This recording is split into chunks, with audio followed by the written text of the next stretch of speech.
Kelsey, some significant headlines tonight. First off, as you mentioned, the BCA confirming tonight that Jamar Clark was unarmed at the time of this deadly shooting. Chaotic, Randy, and still remains a very tense scene, a virtual standoff between demonstrators on one side and police on the other. I am told by the sheriff's office their deputies did provide a secure escort away from this facility. There was some real concern about his safety after these stunning verdicts. Wet and messy. We're sort of getting a freezing rain right now, almost a borderline snowflake. Probably pretty fitting given that Mother Nature threw just about everything at us today, winter-wise, except her kitchen sink. Could you ask for a better showcase, a better way to celebrate our national pastime? It was electric inside this stadium. The weather was perfect. Paul, this could have been so much worse.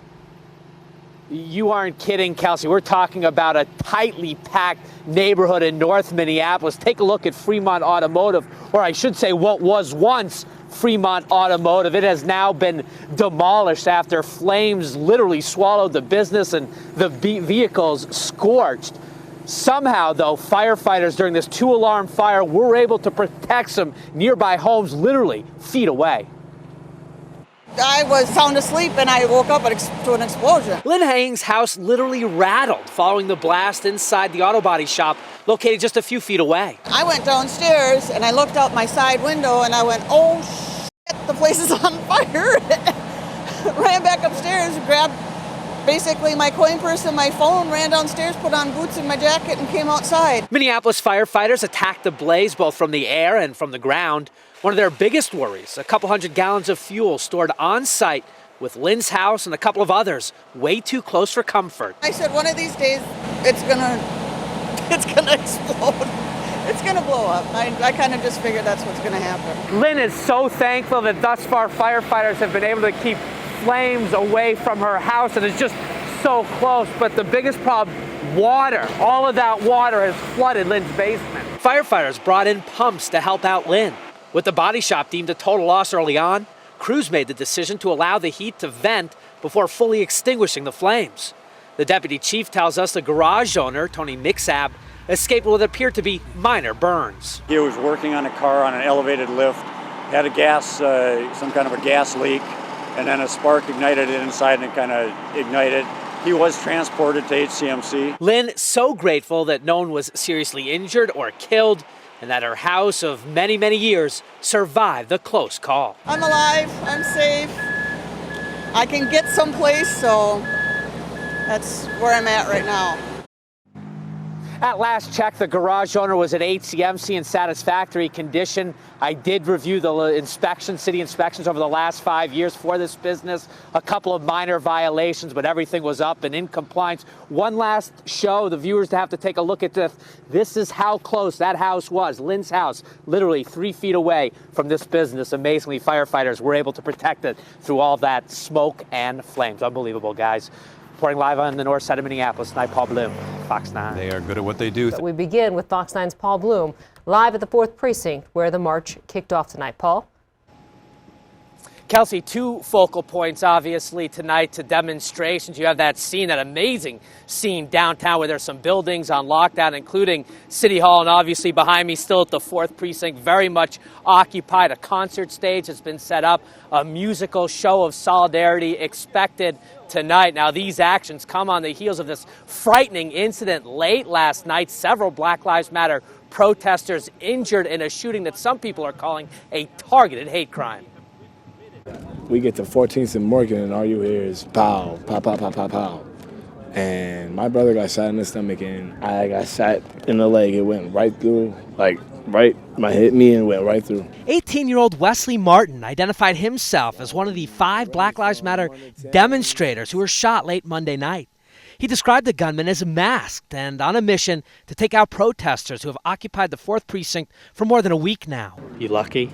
Oh, I'm lucky to be here today, and I'm glad to be here today. His leg bandaged, walking with a cane, Wesley insisted nothing would keep him from what he calls the fight for justice. I've been out here ever since it started, all day, every day. No justice, no peace. Wesley was joined by throngs of supporters on Tuesday, rallying outside the police station. The demands remain the same: to release the videotapes of the deadly police shooting of Jamar Clark and to make sure that there is a fair and impartial investigation. Protest leaders making it clear that the overnight shooting would not scare them away. We will not bow to fear or intimidation. That's right. Black Lives Matter exists to fight against this type of violent white supremacy, dangerous anti-black rhetoric, and criminalization of black people. Because of that, we are recommitting our occupation of the 4th Precinct until we get justice. Northside, we outside! The growing crowd, filled with many high schoolers who participated in a near Minneapolis district-wide walkout, then took their chants and their demands out onto the streets with a promise to not give up the fight. My next step is to lead the people. And if I got to lay my life on the line and die for what I stand for, I'm going to lay my life on the line because I believe in what my ancestors died for. Fox 9's Paul Blume recently sat down with one of those victims who blames police for not doing more to stop a potential child predator.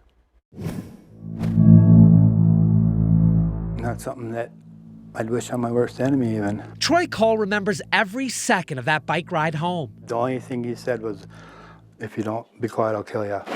November 30th, 1986. This was a life and death situation. Yeah. I pretty much thought I was going to die that night. It was a Sunday, a school night.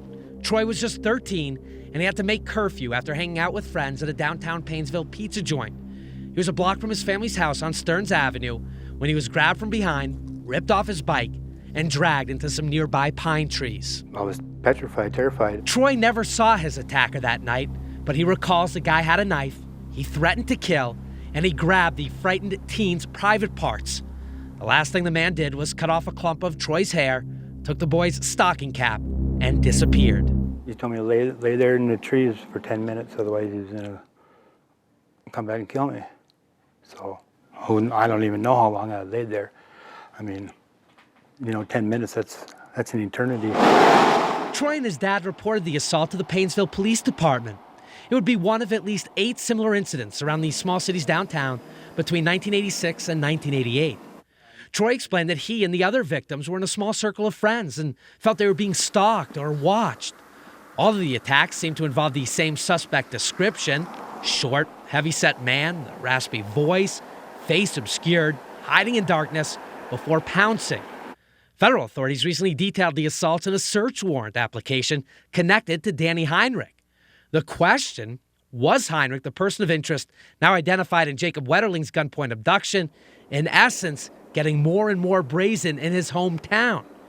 These documents reference Heinrich's close resemblance to the suspect descriptions, the fact that his then apartment sat right in the heart of what's now known as the Painesville assault cluster, and that modern DNA recently linked Heinrich to a brutal kidnapping and attempted rape of a young boy nearby Cold Spring during this very same time period. There's too many questions unanswered that should have been answered 29 years ago. Court documents show that the then Painesville police chief actually suspected Heinrich in the unsolved attacks in his community. Troy recalls knowing Heinrich back in the 80s, describing him as a bit of an odd guy who hung around downtown, always wearing camouflage and a baseball cap. The now 42-year-old dad admits he isn't sure that it was Heinrich who attacked him. He recalls the suspect kind of disguising his voice, making it, quote, more staticky to shield his true identity. Something that sticks in your head you never forget. In one sense, Troy explained that he never wants to know who exactly caused him so much pain over the years. He remains frustrated that his community appeared to minimize the significance of the assaults when they were first reported, remembering people mockingly dubbing the attacker Chester the Molester. And with the Wetterlings still so desperate for answers a quarter century later, Troy wonders why police didn't do more to crack the Painesville cluster in time to possibly thwart a monster. My whole name is Jacob Irvin Wetterling. They could have probably prevented it from happening. They wear a badge that says to protect and serve. Why didn't they? They didn't do anything. Nothing. I'm just so frustrated. Part of Troy's frustration is through all these years, he claims the only time he spoke to an officer or a detective was the night of that assault. He says, in fact, officers never even went to the scene of his attack. I did track down the former Painesville police chief at the time for comment. He told me he just doesn't remember either the time period or the names involved. Reporting from the newsroom, Paul Blume, Fox 9.